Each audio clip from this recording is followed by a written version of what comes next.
મહાનગરપાલિકાના ટેકનિકલ સ્ટાફે વિરોધ નોંધાવ્યો। સુરત મહાનગરપાલિકામાં ફરી એક વખત વિવાદ સામે આવ્યો। કર્મચારીઓ સામે નોંધાયો છે સાપરાધ મનુષ્યવધનો ગુનો।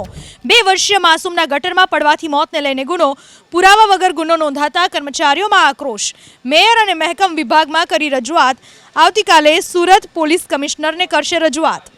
સુરત મહાનગરપાલિકાના ટેકનિકલ સ્ટાફે વિરોધ નોંધાવ્યો। સુરત મહાનગરપાલિકામાં ફરી એક વખત વિવાદ સામે આવ્યો।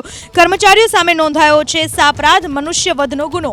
2 વર્ષીય માસૂમના ગટરમાં પડવાથી મોતને લઈને ગુનો, પુરાવા વગર ગુનો નોંધાતા કર્મચારીઓમાં આક્રોશ। મેયર અને મહેકમ વિભાગમાં કરી રજૂઆત। આવતીકાલે સુરત પોલીસ કમિશનરને કરશે રજૂઆત।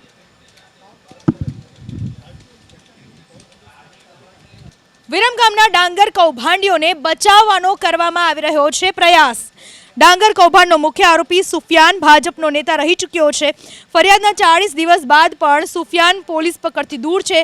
કૌભાંડમાં તેની સંડોવણી બહાર આવતા તેને બચાવવાના પ્રયાસો શરૂ થયા છે।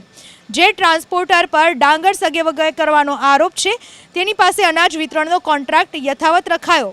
અન્ન અને નાગરિક પુરવઠા વિભાગે સુફિયાનને છાવરવા દસ્તાવેજો પણ એકત્ર કર્યા।